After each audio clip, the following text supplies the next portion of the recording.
Hello प्यारे बच्चों, मैं सुधा स्वागत करती हूँ आप सबका आपके अपने चैनल तैयारी ऑनलाइन में। बच्चों, आज के इस वीडियो में हम क्लास 10th के हिंदी का चैप्टर सूरदास के पद का अलंकार देखेंगे कि सूरदास के पद में कौन कौन से अलंकार प्रयोग किए गए हैं। और ये वीडियो आपके आने वाले एग्ज़ाम के दृष्टिकोण से बहुत ही महत्वपूर्ण है, तो वीडियो को आप अंत तक देखें।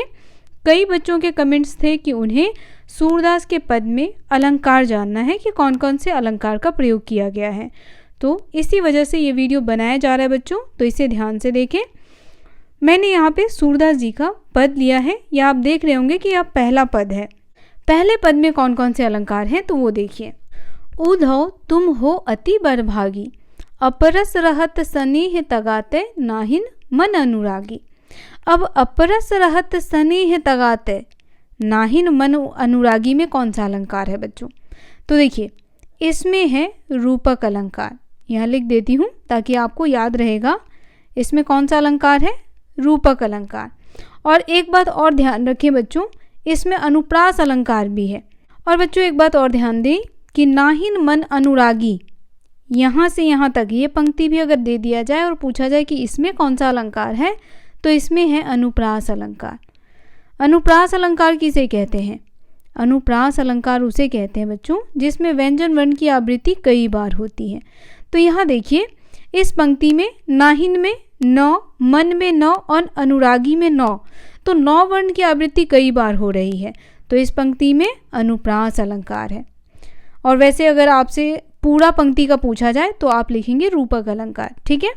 पुरैनी पात रहत जल भीतर, तारस देह न दागी। अब इसमें कौन सा अलंकार है? पुरैनी पात रहत जल भीतर, तारस देह न दागी। तो इसमें देखिए बच्चों, प वर्ण की और त वर्ण की आवृत्ति कई बार है, तो इसमें हो जाएगा अनुप्रास अलंकार। कौन सा अलंकार है? अनुप्रास अलंकार, ठीक है। ये है ज्यों जल माह तेल की गागरी, बूंदनता को लागी। ज्यों जल माह तेल की गागरी, बूंदना ताको लागी। तो अब इसमें कौन सा अलंकार है? तो देखिए, ज वर्ण की आवृत्ति इसमें कई बार हो रही है। और कौन सा वर्ण है जिसकी आवृत्ति कई बार हो रही है बच्चों? ग वर्ण।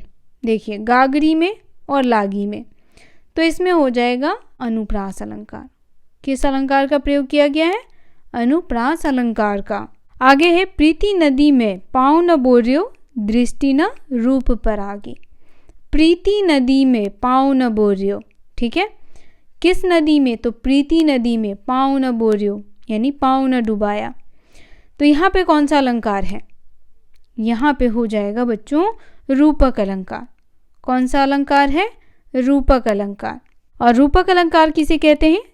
जहाँ पर उपमेय और उपमान में कोई अंतर नहीं दिखाई देता है बच्चों, वहाँ होता है रूपक अलंकार।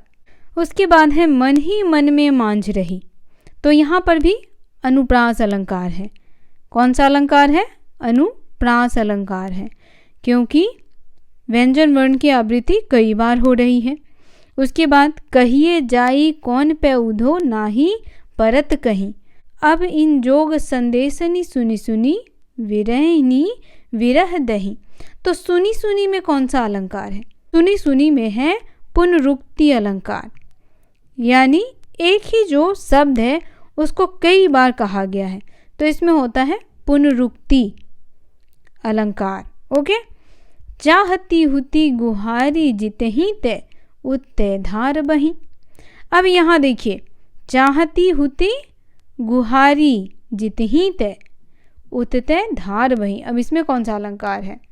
इसमें ध्यान से देखिए कि त वर्ण की आवृत्ति कई बार है, चाहती में, हुती में, जितही में, तो यहाँ पर भी अनुप्रास अलंकार है। कौन सा अलंकार है? अनुप्रास अलंकार। और यहाँ भी देखिए, अवधि आधार आस आवन की, तन मन बिथा सही। तो यहाँ पर अवधि में अवर्ण की, आधार में अवर्ण की, आस में अवर्ण की और आवन में अवर्ण की, तो यहाँ पर भी कौन सा अलंकार है बच्चों? अनुप्रास अलंकार है। अब नेक्स्ट पद देखिए, हमारो हरी हारिल की लकड़ी। क्या कह रही है कि हमारो हरी क्या है? हारिल की लकड़ी है। तो यहाँ पे ह वर्ण की आवृत्ति कई बार है, हमारों में, हरी में और हारिल में। तो इसमें हो जाएगा अनुप्रास अलंकार, अनुप्रास अलंकार। ठीक है। मन क्रम वचन नंद नंदन उर, यह दृढ़ करी पकड़ी। उसके बाद है मन क्रम वचन नंद नंदन उर, यह दृढ़ करी पकड़ी।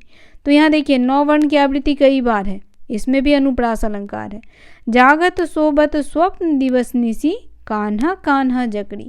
अब देखिए कान्हा कान्हा जकड़ी कौन सा अलंकार है इसमें? पुनरुक्ति अलंकार, क्योंकि एक शब्द का प्रयोग जो है वह कई बार किया गया है। तो इसमें हो जाएगा आपका पुनरुक्ति अलंकार। सुनत जोग लागत हैं ऐसो, ज्यों करवी ककड़ी। तो अब देखिए सुन करके कैसा लगता है? करवी ककड़ी के समान। ठीक है। जब जोग का यानी योग का जो संदेश उन्होंने सुना तो उन्हें करवी ककड़ी के समान लगा। तो यहाँ पर करवी ककड़ी में क वर्ण की आवृत्ति कई बार है, तो यह अनुप्रास अलंकार है। ठीक है। कौन सा अलंकार है? अनुप्रास अलंकार। और एक बात और ध्यान रखें बच्चों कि ज्यों करवी ककड़ी यानी जैसे करवी ककड़ी, तो इसमें उत्प्रेक्षा अलंकार भी है। करवी ककड़ी में अनुप्रास अलंकार है। अगर हम ये पूरा लेते हैं कि ज्यों करवी ककड़ी, तो इसमें हो जाएगा उत्प्रेक्षा अलंकार। कौन सा? उत्प्रेक्षा अलंकार। अब देखिए उत्प्रेक्षा अलंकार किसे कहते हैं? तो जहाँ पर उपमान के न होने पर उपमेय को ही उपमान मान लिया जाता है, वहाँ पर होता है उत्प्रेक्षा अलंकार। सू तो व्याधि हमको ले आए, देखी सुनी न करी, यह तो सूर तिन्ही ले सौंपे जिनके मन चकरी। तो बच्चों सूरदास के पद में जो भी अलंकार था वो आपको बता दिया गया है। ध्यान रखना है आपको कि व्यंजन वर्ण की आवृत्ति कई बार हो रही है, तो वहाँ पर अनुप्रास अलंकार होगा। ठीक है। तो ये वीडियो यहीं समाप्त होता है। वीडियो कैसा लगा कमेंट करके बताना बिल्कुल ना भूलें। वीडियो पसंद आया हो बच्चों तो इसे लाइक करें और अपने दोस्तों को भी शेयर करें, ताकि एग्ज़ाम में उन्हें भी हमारे द्वारा बनाए गए वीडियो से हेल्प मिल सके। मिलते हैं आपसे अगले अध्याय में, तब तक के लिए आप सभी का धन्यवाद।